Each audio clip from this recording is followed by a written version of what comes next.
senhores telespectadores, eu venho muitas vezes ao Porto e sempre que venho ao Porto um tema de conversa é o famoso Cerco do Porto. O Cerco do Porto é um episódio muito violento, muito sangrento, muito cruel da história portuguesa. O Cerco do Porto é entre 1832 e 1833. Durou um ano, cerca de um ano. Bom, é um ano de violência, de sangueira, de peste, de fome, um ano terrível. E eu faço sempre esta pergunta, mas como foi possível que um povo, como nós somos, nós os portugueses, somos um povo de bons rapazes, somos, já a frase ficou célebre, um povo de brandos costumes, um povo até com uma certa generosidade, somos um povo que acode sempre aos aflitos. Aqui, quando alguém está mal, há sempre um vizinho que acode.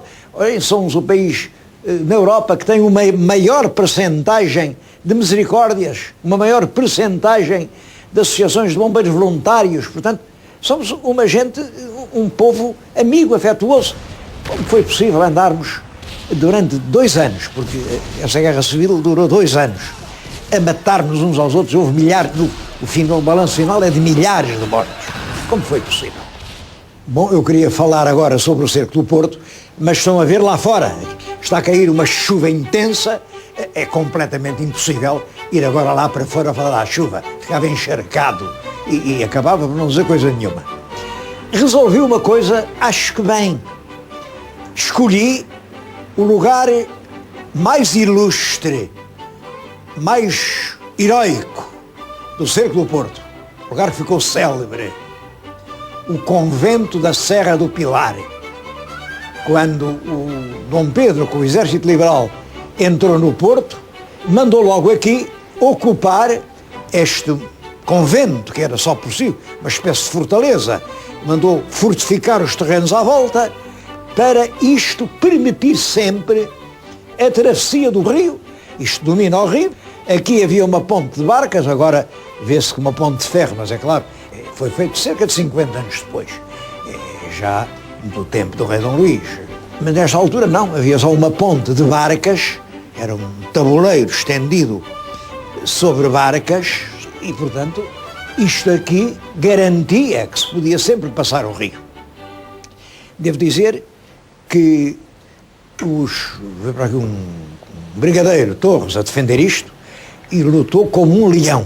Eu tenho aqui, emprestado por um amigo, que é o jornalista Germano Silva, ele sabe imenso destas coisas do Cerco do Porto, acho que não há ninguém que saiba tanto do Porto como ele. Eu tenho aqui uma gravura do convento da Serra do Pilar, e vem aqui o convento, rebentam granadas por todos os lados, tudo isto são destroços. Ele esteve debaixo de fogo por uma vez mais de 100 horas, 100 horas, pois bem, com mortos e feridos resistiram sempre. Bom, e no fundo é aqui uma janela deste convento que eu agora lhes estou a falar. Devo dizer, para perceber a guerra civil do século XIX, temos que andar para trás. A guerra civil de 32-34 é uma consequência da Revolução do Porto de 1820. A Revolução de 1820 é a Revolução Liberal. É uma revolução em que os regimentos do Porto, chefiados por certos políticos do Sinédrio, em especial por Manuel Fernandes Tomás, que é uma grande figura, resolvem fazer uma revolução para implantar um regime liberal em Portugal. Mas o que era isso, um regime liberal? O regime liberal era inspirado da França, vinha da França. A França tinha feito a Revolução Francesa. A Revolução Francesa é 30 anos anterior à Revolução do Porto, portanto, demorou algum tempo a chegar cá, mas cerca de 30 anos antes, a Revolução Francesa tinha acabado com a monarquia em França, o rei tinha sido morto e disseram: o verdadeiro soberano é o povo. Quem é que é o soberano num país? Bom, para o antigo regime era o rei. O rei recebia de Deus diretamente o seu poder para governar aquele povo. Bom, mas as ideias religiosas e o espírito laico começaram a alargar-se e, a esta altura, os filósofos e iluministas começaram a dizer: não, Quem é soberano é a coletividade, é o povo. O povo é que é soberano. Agora, o povo delega essa soberania num certo número de representantes, são os seus deputados. Mas esses deputados, no seu conjunto, formam um congresso. Esses congressos é que são os parlamentos, ou as Assembleias da República, ou as Assembleias Nacionais, bem, são os parlamentos. E aí é que reside a verdadeira soberania. A Revolução do Porto realmente triunfa em 1820, conseguem fazer uma Constituição nesse sentido, uma Constituição francamente liberal, entregando todo o poder ao Parlamento, ao Congresso, ao soberano Congresso, como diziam. É a Constituição de 1822. Bom, mas essa Constituição durou muito pouco, porque ela foi decretada em 22 e foi abolida em 23. Com a Vila Francada, há uma revolta e não querem a Constituição. Porquê? Porque essa Constituição trazia uma ideologia que vinha de fora e que este país aceitou mal por uma razão. E agora, para perceber aqui a Revolução Francesa, temos que perceber uma outra revolução muito importante. Em história, tudo tem os seus antecedentes e é preciso compreender. Eu, às vezes, ouço dizer a história é uma coisa muito difícil. Não. O que a história é uma coisa que tem que se compreender. A Revolução Francesa é já o resultado de uma grande transformação que se dá na Europa e que se pode dizer que se inicia com a Revolução Industrial Inglesa dos fins do século XVII até ao meado do século XVIII. Há primeiro uma grande invenção, é a lançadeira no tiar. Antigamente, para se pôr o fio na trama, era a braço, portanto, uma peça de pano nunca podia ter mais do que a largura dos braços dos operários. Agora, há um inglês que inventa a lançadeira anda rapidamente, muito mais que um braço. Em vez de haver só uma, pode haver centenas de lançadeiras, movidas, é claro, ou por força animal, pode haver bois, ou pela força de quedas de água. Mas depois vem outro inglês, James Watt, que inventa a força da máquina a vapor. Não há dúvida nenhuma, se virem uma panela a ferver, a tampa andando para cima e para baixo, claro, não há dúvida que o vapor tem força. E esse homem teve esta ideia. Se eu canalizar aquela força num êmbolo, esse êmbolo pode fazer andar uma engrenagem e é possível fazer uma máquina que trabalha, põe energia e que substitui o homem. Devo dizer que esta ideia transforma rapidamente a indústria inglesa. Ora, enquanto se chega à altura da Revolução do Porto, já em Inglaterra há perto de 100 mil máquinas a vapor. Perto de 100 mil. Em Portugal, quantas há? Nenhuma. É claro que as máquinas a vapor permitem fazer rapidamente, muitos tecidos, muita coisa. Bom, e as máquinas são de ferro, que é uma coisa que nós não temos. Nós aqui não temos ferro. Bom, para fazer o ferro é necessário muita lenha, mas o ferro feito com lenha é um ferro imperfeito. Os ingleses passam a utilizar a hulha. A hulha é o carvão de pedra. E com a hulha fazem um ferro cada vez mais perfeito. Agora todas as máquinas são de ferro, nós não temos máquinas de ferro. Até os navios ingleses passam a ser todos chapeados. Isso faz com que o navio dure muito mais tempo, deslize melhor, aguente melhor os tiros. Portanto, os ingleses passam a ser os senhores do mar, podem trazer da Índia grandes quantidades de algodão, depois também trazem da América, trazem matérias-primas de toda a parte, transformam, vendem barato, vendem perfeito. Olhem, as nossas pobres atividades artesanais, porque enfim, aqui nas nossas terras, a gente lá ia fazendo o nosso rebecozito, lá ia fazendo as alfaias da lavoura, as enxadas com que cavávamos, enfim, o pão que comíamos. Agora vem tudo de fora, é tudo melhor. E realmente, enfim, a nossa pobre economia medieval, que vinha da Idade Média, desaparece. Aliás, os portugueses tinham-se habituado a viver muito com o dinheiro que vinha de fora.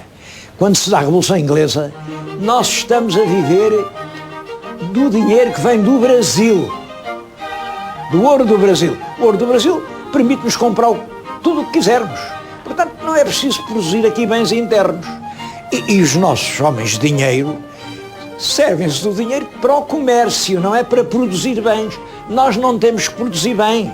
Temos é que levar e trazer, porque o ouro do Brasil paga tudo, como antes. A pimenta da Índia também pagava tudo, como antes o trigo do Maghreb. Nós tínhamos arranjado sempre maneira de obter bens sem os produzir. E bom, e nesta altura é isso que acontece. O capital português não está a produzir, está metido realmente no comércio. É neste país assim, portanto, muito atrasado, que se pretende agora introduzir essa ideologia dos países onde se fez a Revolução. Países que estão realmente adiantados, países que já conseguiram transferir o poder político das mãos das classes privilegiadas. As classes privilegiadas eram o clero e a nobreza.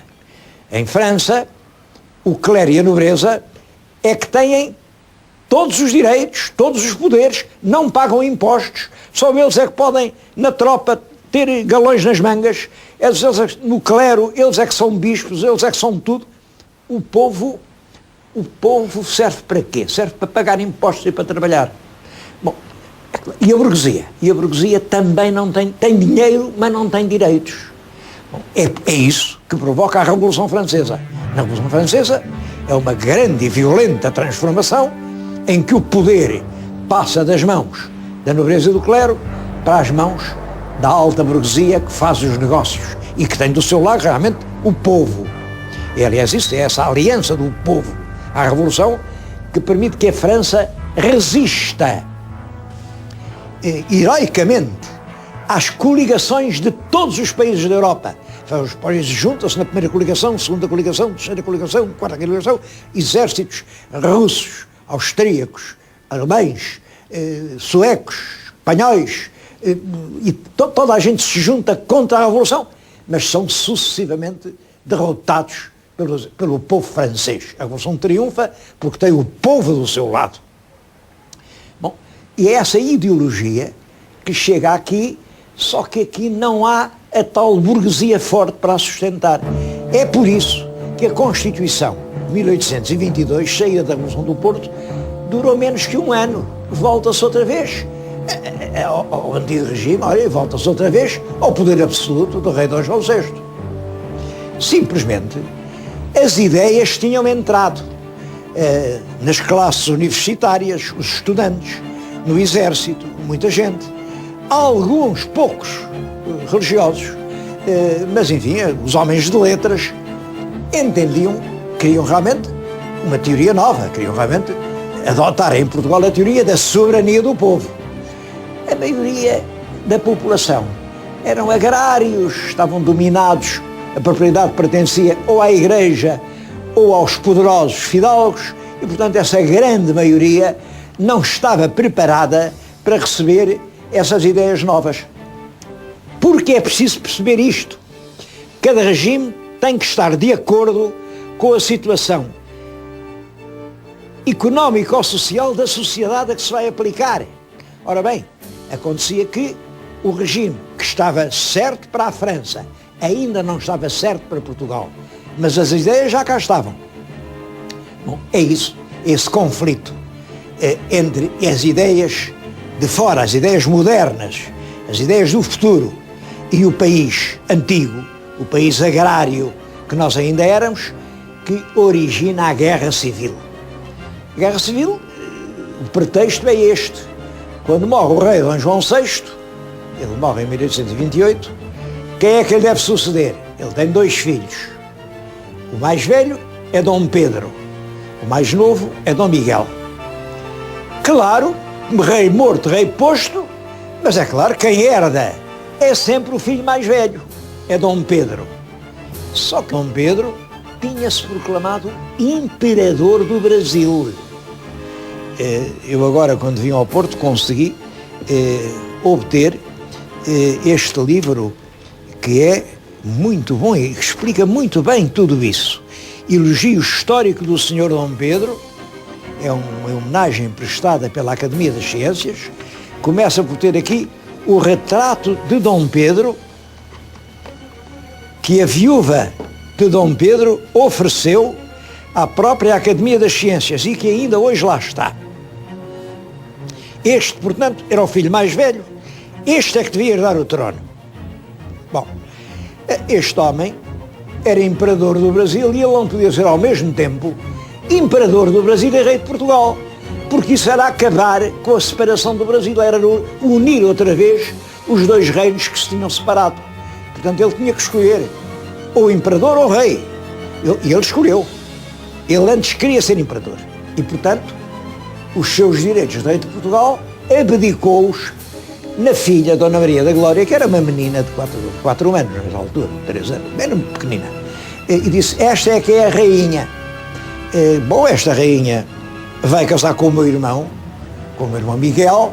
O meu irmão Miguel, que já é um homem, fica regente do reino, jura uma Constituição, não era bem uma Constituição, assim, porque não era feita pelo Parlamento, era feita pelo próprio rei, por isso chamava-se Carta Constitucional, mas para todos os efeitos era uma Constituição. Bom, e o país assim passa para ser no Estado Constitucional, evitam-se lutas. Bom, simplesmente, o Dom Miguel realmente prometeu que sim, prometeu que casava com a sobrinha, prometeu que sim, que jurava a Carta Constitucional, estava na Áustria, estava exilado, veio para Portugal e quando chegou aqui, todo o país, o tal país agrário, o país do clero, o país da nobreza, o aclamou e disse: não queremos cá Constituições, a gente quer é a monarquia antiga, a monarquia como era antes, a monarquia absoluta. E o Dom Miguel deixou-se aclamar rei absoluto.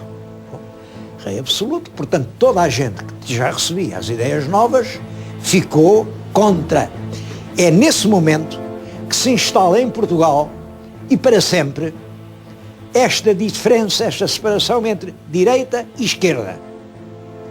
Direita é aquilo que se agarra ao passado, é tradição. A direita defende a tradição. As coisas devem ser como sempre foram. A esquerda defende a revolução. As coisas devem ser diferentes porque é preciso progredir e andar para a frente. Bom, esta divisão direita-esquerda começa, julgo eu, exatamente quando, no século XIX, metade, uma parte da intelectualidade do país entende quem é soberano é o povo e agora aqui quem é rei era o Sr. Dom Pedro, como ele não pode, é a filha, a Sra. Dona Maria II. E a parte conservadora, a parte que tinha as terras, a parte que tinha os bens e que diziam: não, quem é rei é o Sr. Dom Miguel, porque o Dom Pedro já se proclamou imperador do Brasil, portanto renunciou à coroa portuguesa, ele não tem nada que abdicar na menina, se ele não pode, sucede seu irmão, que é o Dom Miguel.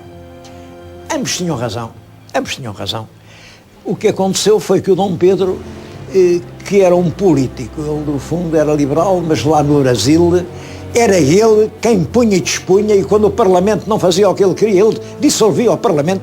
Isto aconteceu, ele proclamado imperador em 1822, constantemente em lutas com o Parlamento, até que as coisas agravaram-se, até que em 1831 ele foi obrigado a abdicar também. A abdicar porque tinha contra ele o governo, tinha contra ele o Parlamento, tinha contra ele os regimentos, tinha contra ele todo o Rio de Janeiro. Então abdicou, olhem, e embarcou. Tenho aqui um documento que é uma raridade, é o manifesto de Dom Pedro, Duque de Bragança, feito a bordo da fragata Rainha de Portugal, 2 de fevereiro de 1832, Dom Pedro, Duque de Bragança, em que ele diz que quem tem o direito ao trono é a filha, Dona Maria, e explica aqui muito bem porque é que o infante Dom Miguel não tem direito a herdar a coroa portuguesa. é este documento, o Manifesto de Dom Pedro. Ele depois de estar lá a bordo da fragata foi para os Açores. Nos Açores organiza um exército. Esse exército desembarca aqui no Mindelo. Eu tenho aqui uma gravura também, é uma raridade. Este é o desembarque do exército liberal aqui perto do Porto, no Mindelo. Reparem, os navios estão ao largo, o exército está a formar na maior ordem, não há um tiro, não há uma resistência, não, desembarcaram calmamente. E Dom Pedro está absolutamente persuadido de que todo o país o vai receber de braços abertos. Ele representa as ideias novas, o futuro, a soberania do povo. Ele aqui já diz que ele é que traz a causa da liberdade.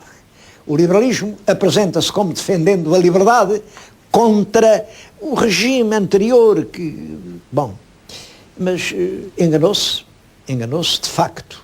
O país não o recebeu como ele esperava e não o recebeu exatamente porque o país era um país atrasado, era um país sem nenhuma indústria, era um país de pequenas oficinas artesanais, era um país, enfim, que vivia de recursos produzidos fora dele.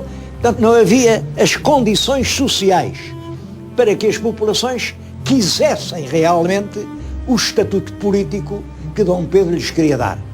Por isso, eles entraram aqui no Porto, olhem, e ficaram aqui cercados. Um documento também que o jornalista Germano Silva, que o possui e emprestou-me, é interessantíssimo. É um mapa feito ainda nos Açores, feito no dia em que as tropas embarcaram. Isto é muito interessante porque mostra, fala-se muitas vezes no 7.500 no Mindelo, não é nada disso. Está aqui, ao todo eram 6.681.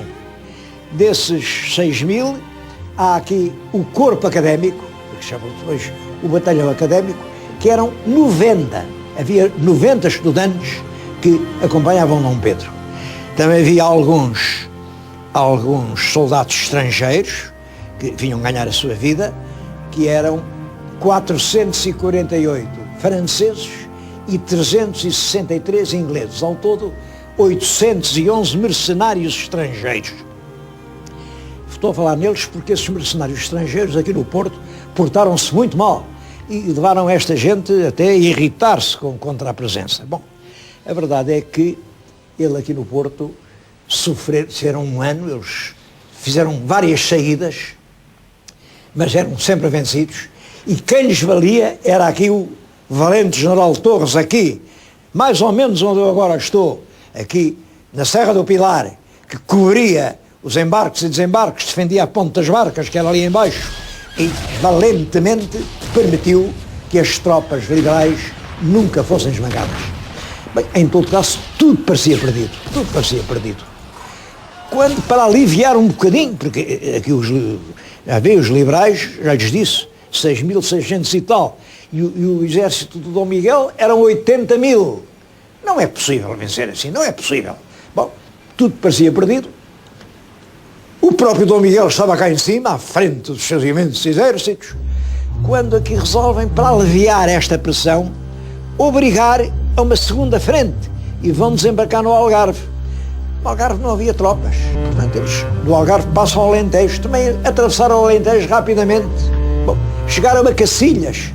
Em Cacilhas, ainda o Hotel Jordão vai com tropas, mas já vai à pressa e é derrotado, é morto, e o pequeno exército saído daqui consegue entrar em Lisboa e tomar conta de Lisboa. O Dom Miguel estava aqui perto, quando recebeu, o cavaleiro chegou de Lisboa a trazer-lhe a notícia. Olha, os liberais tomaram Lisboa.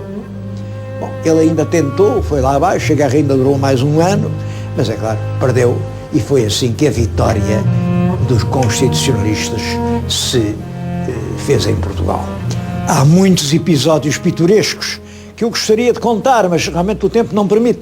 Olhem, por exemplo, quando o Dom Pedro desembarcou no Areia, coitado, estava há muitas horas sem comer, foi uma tabernária que ali havia e perguntou: olá, vizinho, tem alguma coisa que se coma?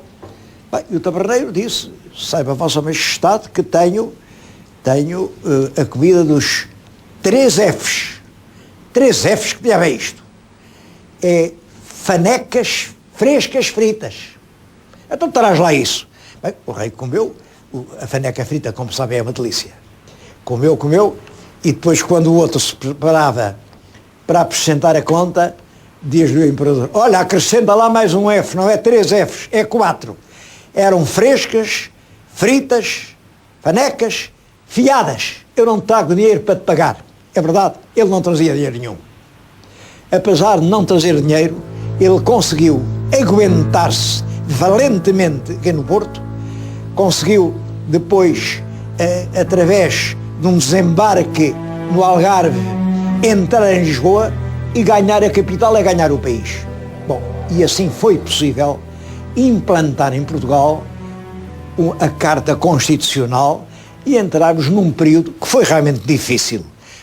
Mas enfim, Portugal alinha entre as nações modernas e realmente inicia um novo ciclo da sua história. Tudo isso, essa história do século XIX, é realmente mal conhecida. Eu, nos próximos programas, hei de voltar a falar nisso.